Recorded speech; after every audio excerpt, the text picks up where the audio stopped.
So our next presenter, he is the safeties coach at Rock Hill. Previously, he was at Terrell as a safeties coach. This guy, he is probably the main reason I started coaching. He started coaching about 2 years before I did, and I used to call him every day. What y'all look like, man? We terrible. What y'all doing? What practice look like? What are y'all doing here? What are y'all doing here? And I would be so jealous.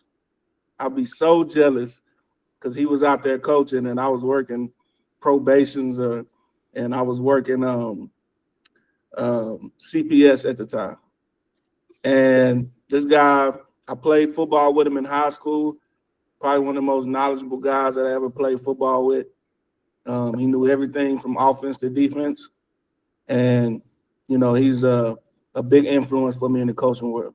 So with no further ado, I'm going to give the floor to Collin Avery, and he's going to present safety play to you.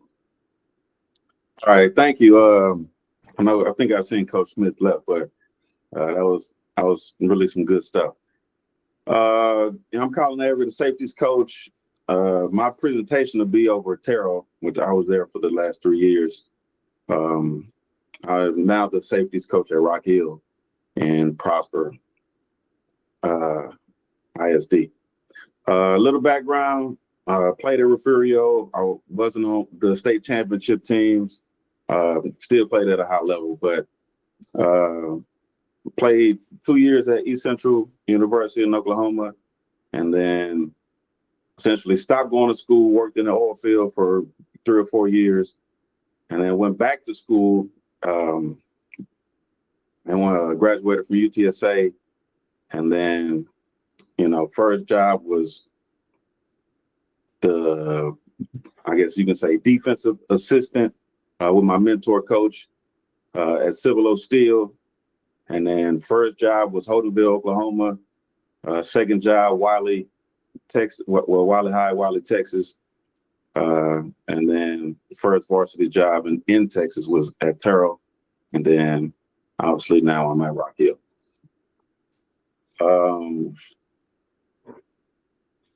Let's see if I can load this up.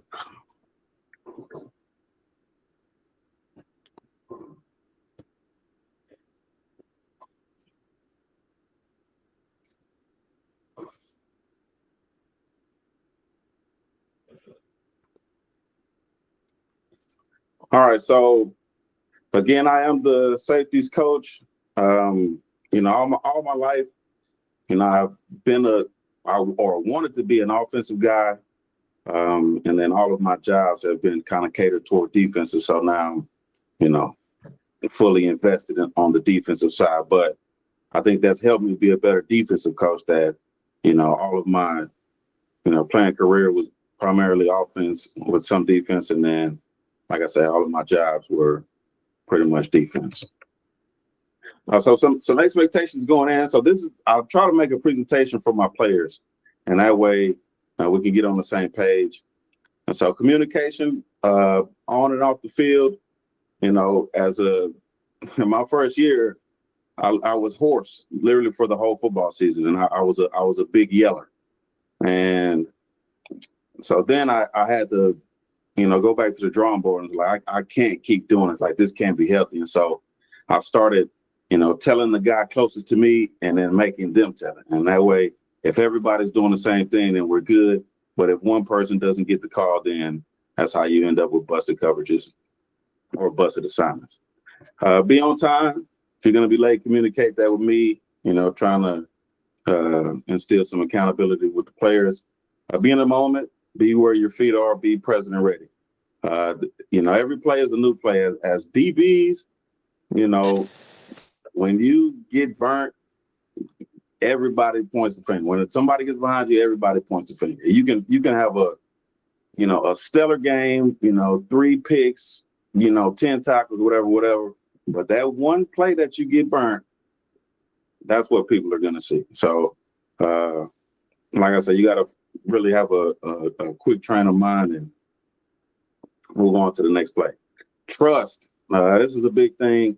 You know, I've been at this is my fourth school now, and so once you get into a new group of people, and players included, you know, it's all about trust. And if a player for sure doesn't think that you know what you're talking about, then they're probably not going to listen to you. So, you know, I've been in the game for a little while. I've been around football all my life, and so, you know, I kind of steal bits and pieces from everybody to try to, you know, fit my philosophy and how I coach. And I would think that I've had success, you know, everywhere I've been. And so I try to instill that into the players as well.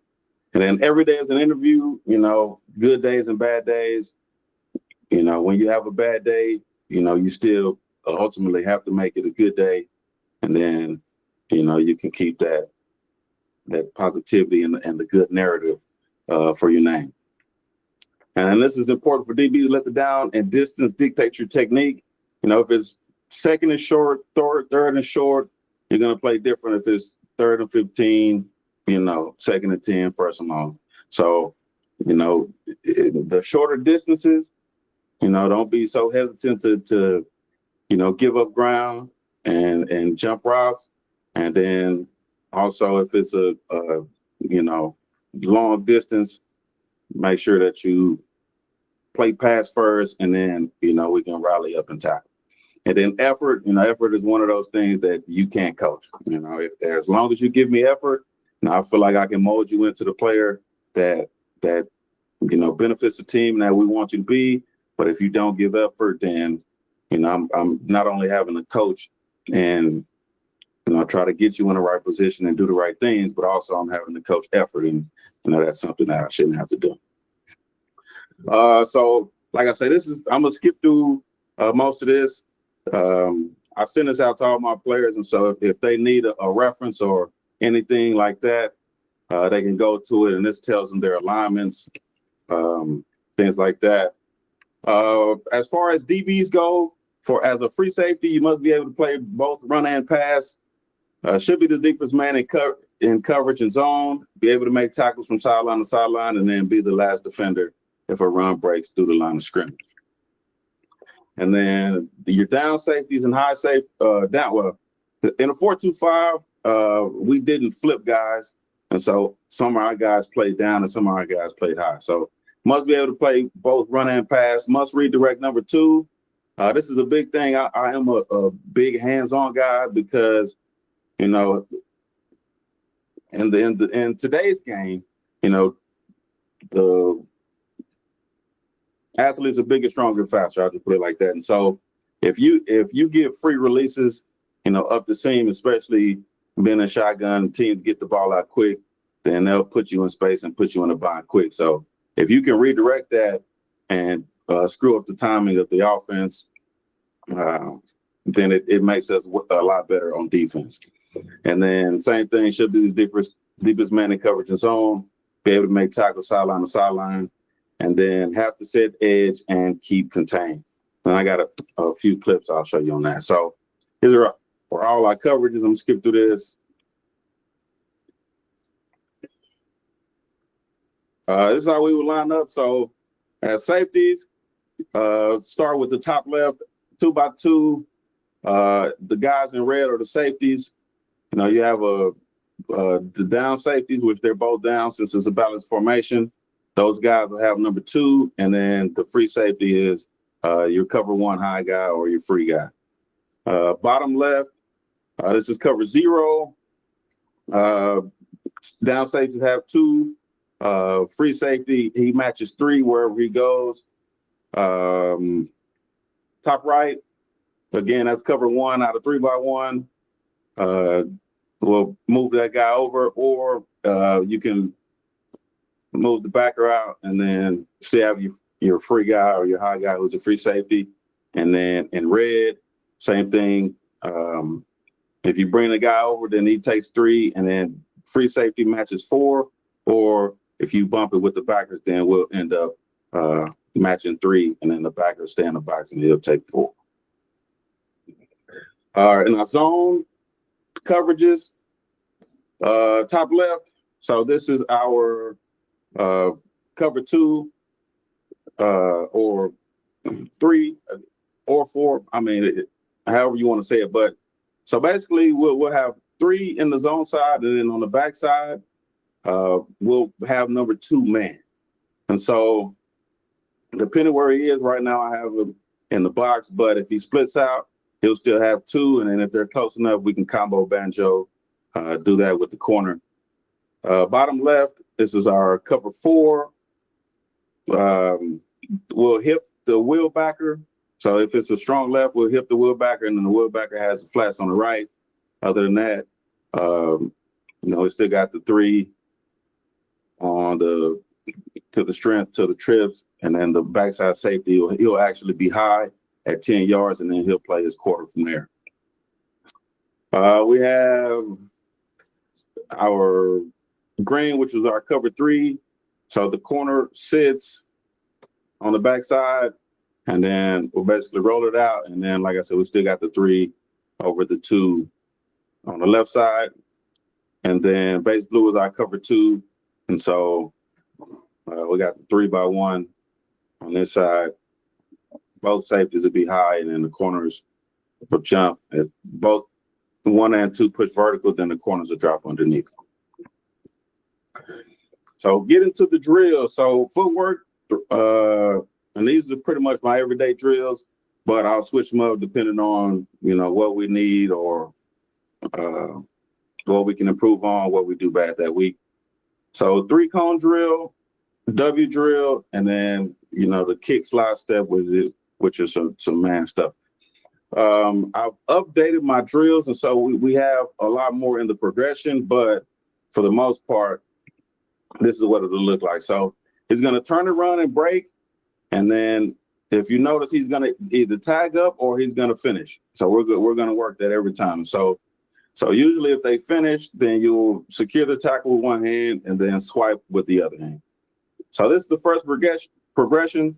So we'll break 45 and we'll go to the left. And then once everyone runs through it, then we'll break to the right. And then second progression. So we take it up. So it's going to basically do the same 45, and then we're going to add something to it. Then we're going to take it up. And then this is when I'll start throwing the balls. On the first one, they're just finishing. Second one and third one, and I'll get the ball involved. And then third progression on that is breaking 90. So same 45, take it up, and then break 90.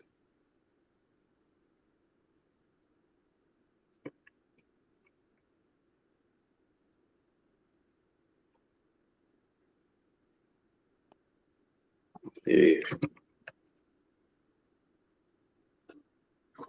And now it doesn't want to work.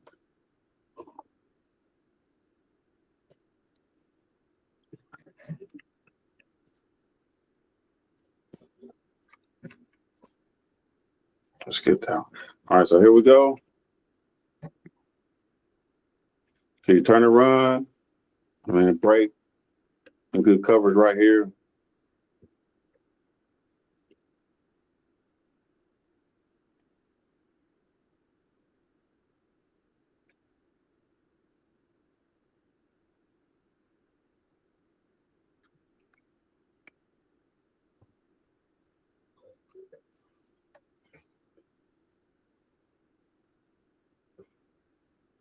So we got this drill from the UT coach a few years ago at coaching school. And basically the reason that he implemented it is because you basically get everything in one drill. And so you can cut out a whole bunch of drills by just doing this drill. And so as you can see, we have had some success doing this. And over the season. Right here at the top, he hitches, but we'll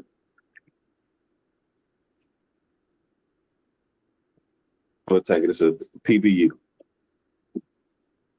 All right, what's up, Rod? Hey, what's going on, Coach? The drill you're referring to is the drill you just showed us, where they were doing the 3 levels of progression? Yes. Okay, gotcha.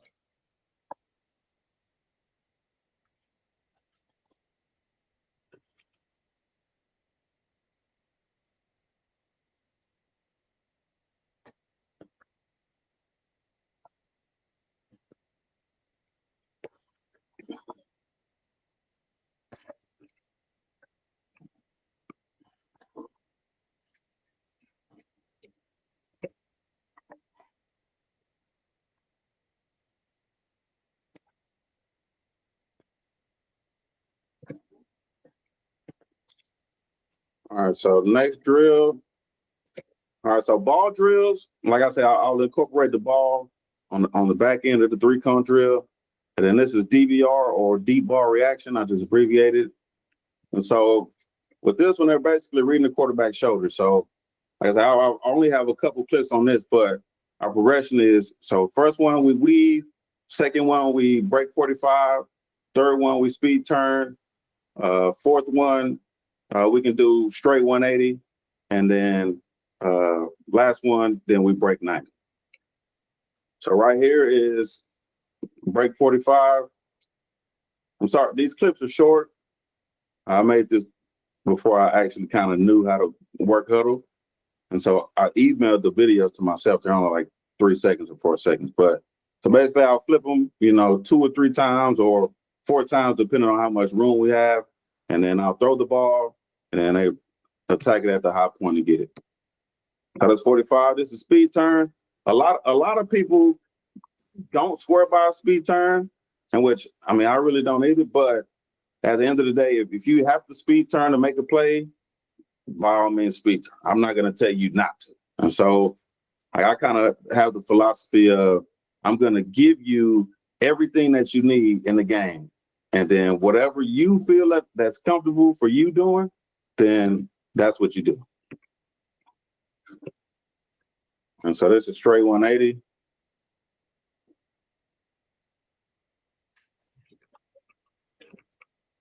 And then this is 90. When we go 90, I usually get them in the back pedal for, 10 to 15 yards. And then we start breaking, since they're not covering any ground. We can't run into anybody.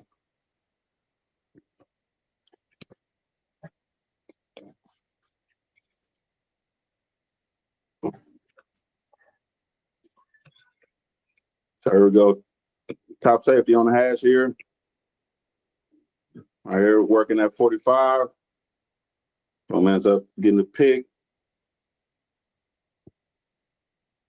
Nice return, gives good field position. Go down to score.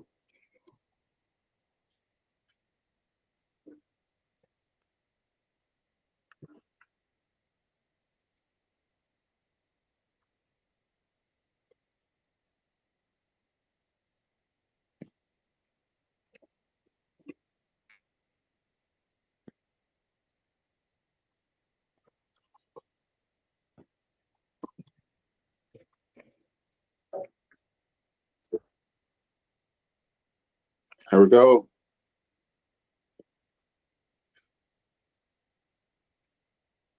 Same thing. So here, we also work a drill called OTT, or over the top. And so OTT emphasizing them attacking the upfield shoulder or driving to the upfield shoulder. So right here, I'd rather him take an angle to be more here, and then that way he can play on the ball. But still. But again, I'm a big proponent of, if we have a chance to make the offense turn it over, then we have to capitalize on that, because majority of the time, especially how it went for us the last 3 years, if we dropped a pick or didn't scoop a fumble or did anything like that, they ended up driving down and scoring. Coach Cruz has a question. All right. I do not have video of OTT. Next year I will, though.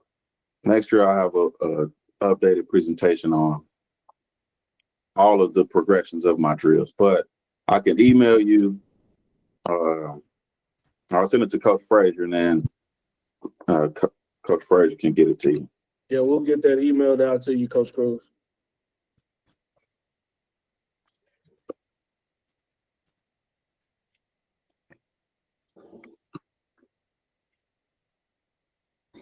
All right, so here is a speed turn. You can say he chases here and then realizes the quarterback, so he's going to speed turn out of there. Now, shout out to the rush, Coach Haywood. You made us do a bunch of great things. I'm not gonna leave you out, I promise. Here we go. Boom rush gets there.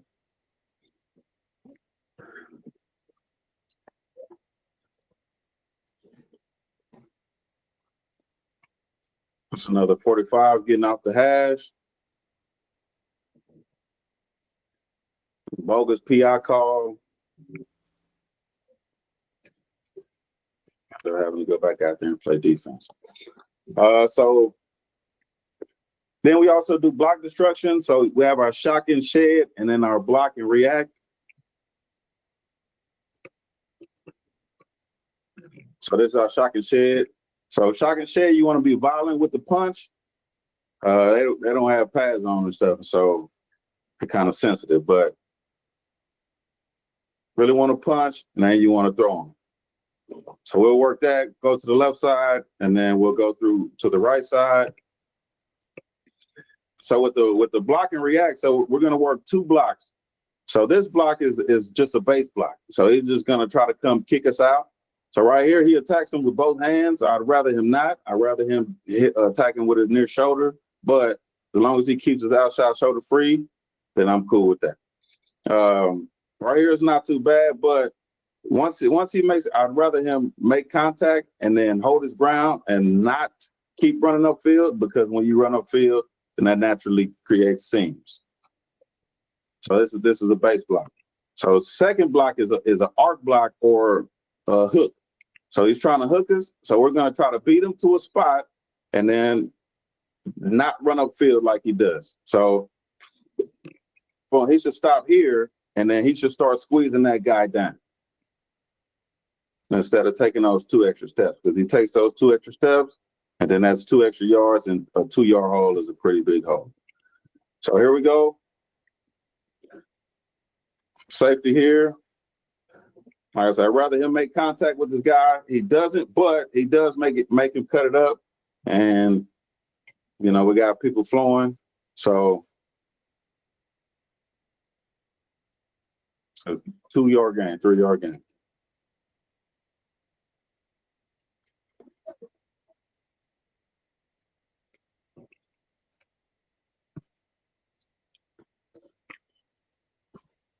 All right, so here we go.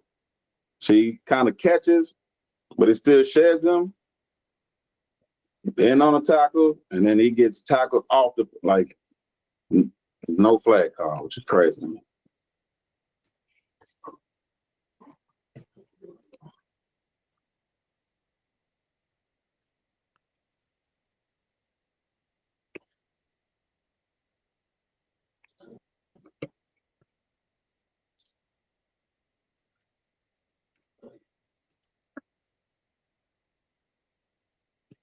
Here we go, same thing. Shed him off. Go make a play.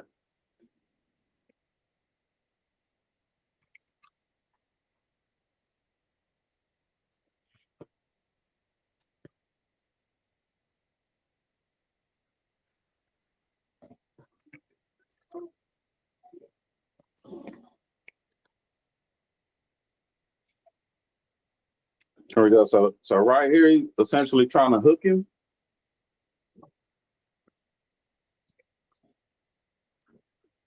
So he's trying to hook. So he's going to try to beat him to a spot. He's going to squeeze him. If he would have ended up catching it, we would have made the tackle, but he drops it.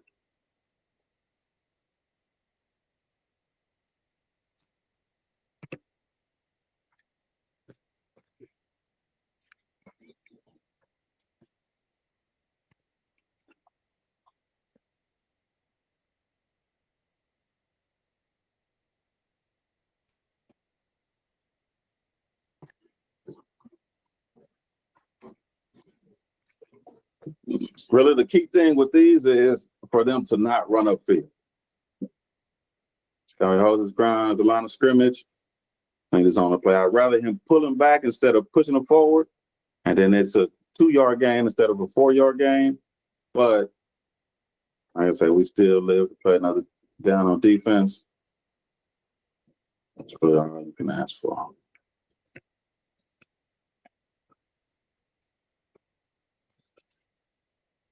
So here we go. Doesn't really shock and shed, but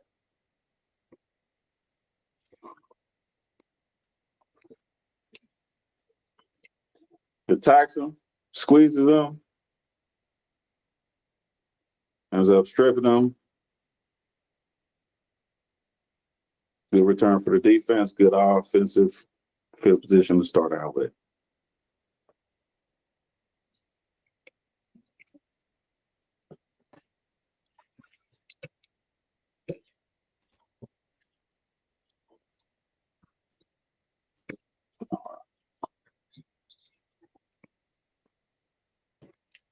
So here we go. This is what I was talking about with getting hands-on.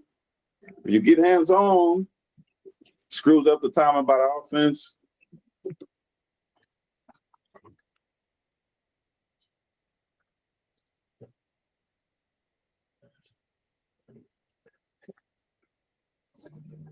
And it helps everybody else in the back end.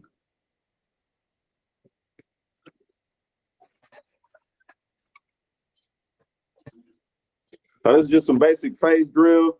In phase drill, I emphasize attacking the outside arm. So a lot of people, I got this from the DB coach at the SMU clinic.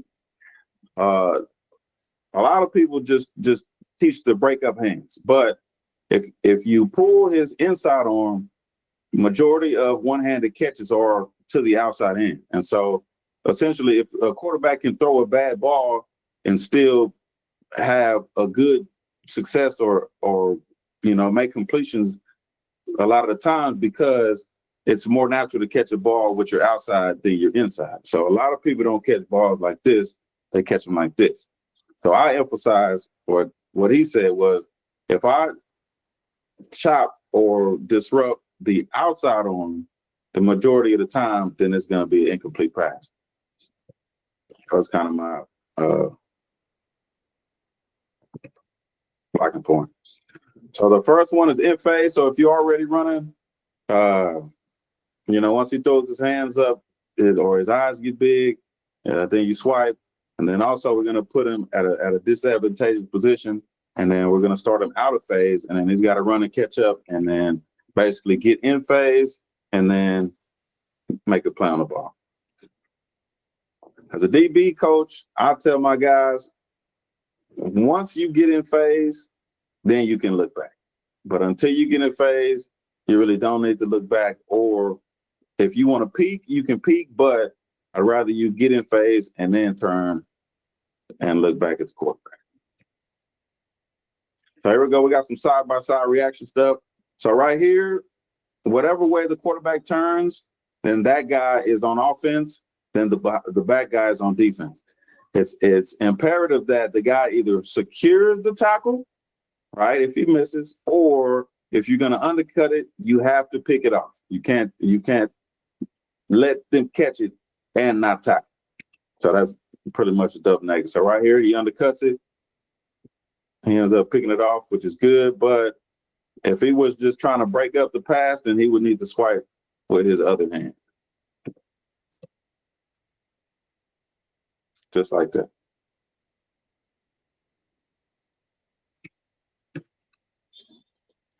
And here we go. Just working, breaking on timing. And so I'd rather his eyes be on the receiver's hips the whole time. But like I said, we know how drills go in practice. So right here, once he stops, you stop him. So we'll do that, 2 or 3 or 4 times going toward the hash.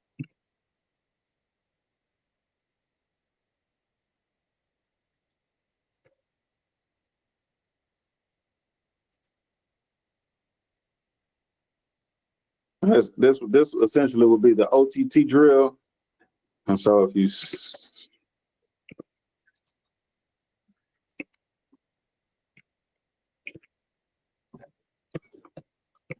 see when he breaks towards his upfield shoulder, and makes the tackle. So just to go over all of these, so in our zone technique and man technique drills, the phase drill, in and out, side-by-side reaction, OTT, we work some man catch stuff. And then we also do mirror drill, or what I call man steps.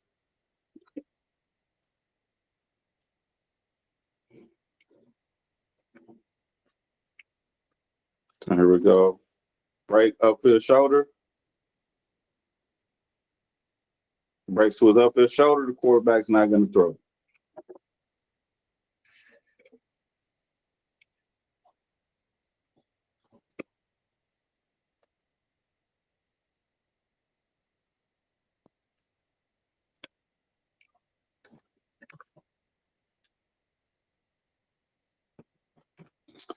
So earlier when I was talking about, I wish he would take a better angle. Well, this is where and you're going to see 3 or 4 clips on this where he's running at the angle of where the receiver is instead of where the receiver is going to be or where the quarterback is throwing the ball to. And so you'll see here. So this is why I say attack his upfield shoulder. And so if he attacks his upfield shoulder, so right now his angle should be more towards the 30. All right, because the quarterback's not throwing the ball here; he's throwing it here. So when his angle is flat, then that basically takes him out of a position to make a play on the ball when the ball essentially hits the ground, and then he ultimately gets behind us. So with a better angle, that better angle helps us be over the top, and then not letting that guy get it behind. Still an incomplete pass, but I'd rather it be an interception than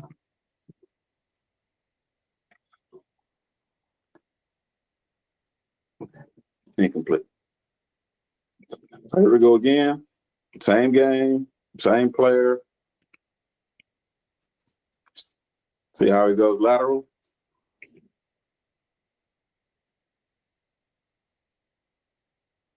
Instead of him taking these lateral steps, he should be almost pushing on the X in the middle of the field.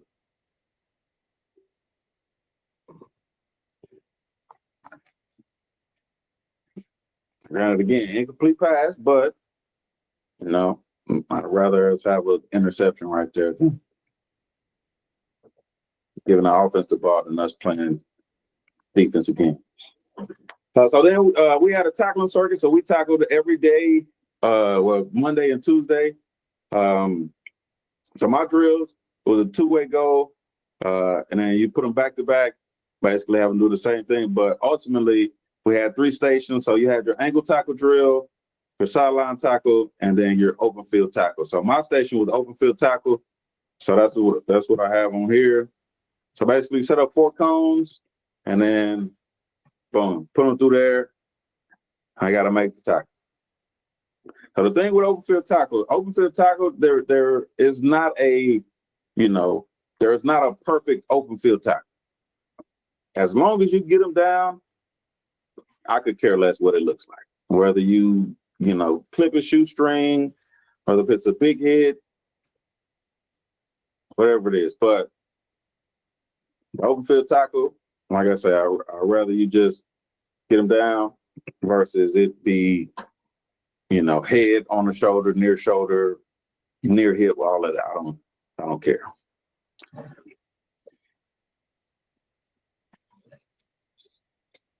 So this is working the angle tackle for the angle or open field, but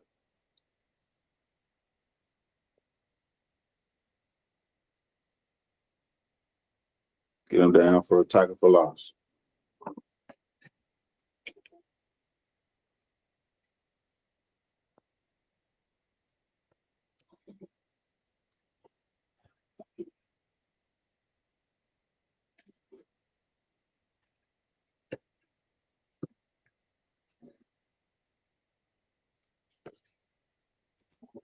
Here we go.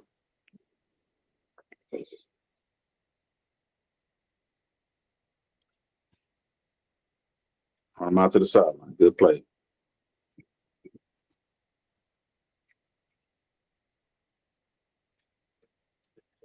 Here we go. We got an open field tackle right here. First guy misses.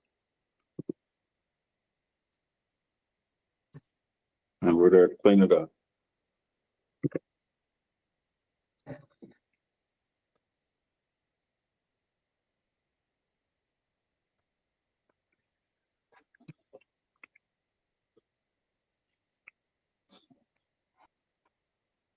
Pretty good job to safety covering ground right here. Running it inside out.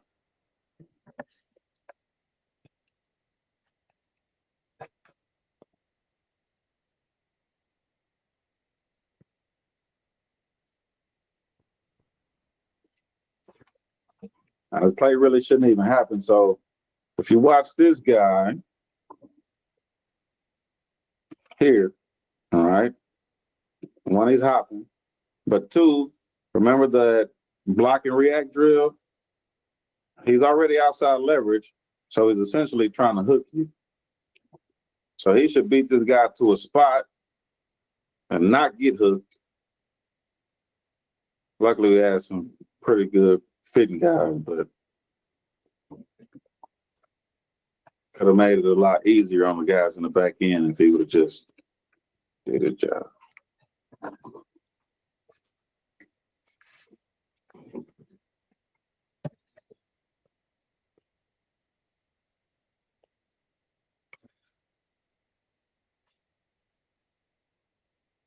There we go again. I don't care what it looks like in the open field, as long as you get him down.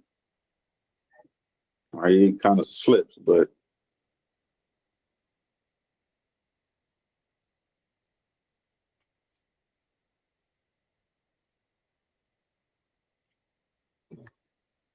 goes from a first down to a still a 5-yard gain to him to get a first down. All right, here's a pretty good job.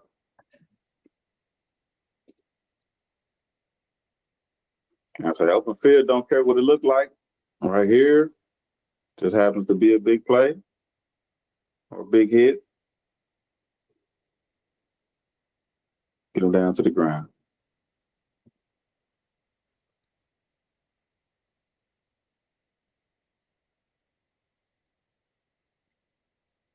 Good job running his feet after contact. Right here, this clip's out of order, but that side-by-side reaction that you seen earlier, this is a good one on that. I don't know how he didn't pick this, but if you undercut it, you got to pick it or break it up. Essentially, that's what he did here.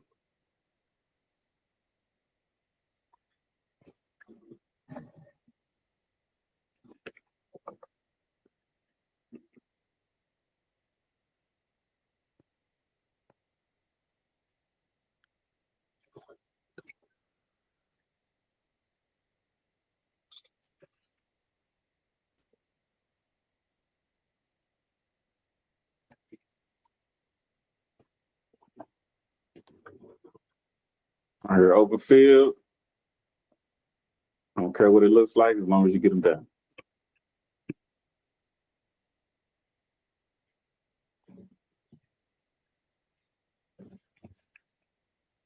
All right, then that's it. That clip shouldn't be on there, but.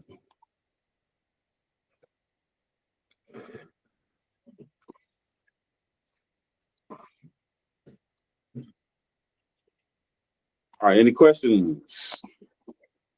I don't have all my drills updated, but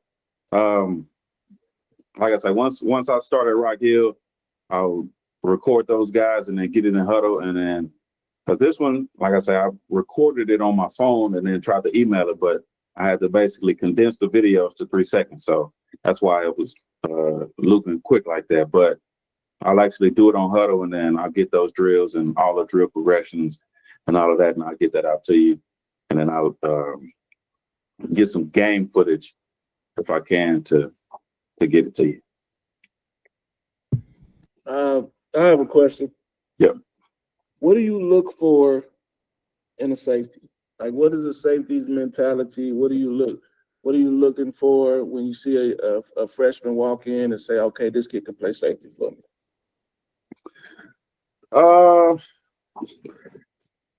I look for IQ guys, right? And so, especially the way that I coach, I like to coach in scenarios. And so, versus telling the kid that he, he's got to be more aggressive or he's got to be physical or something like that, then I'll be like, well, when you play so-and-so, if you play like this, then this is going to happen. But like I say, I've been, some of my better safeties weren't the fastest, weren't the biggest. They were just tough and,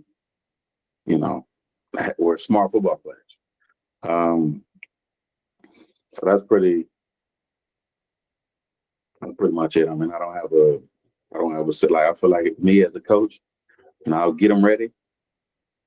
So all he had, if he's a smart football player or a football player that gets it, then I can mold him into a high caliber player. But as far as attributes or anything like that, I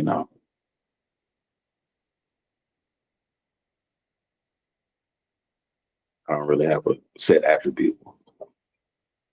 It's not like O-line where, you want long arms or, small ankles or quick feet or something. You don't want, exactly.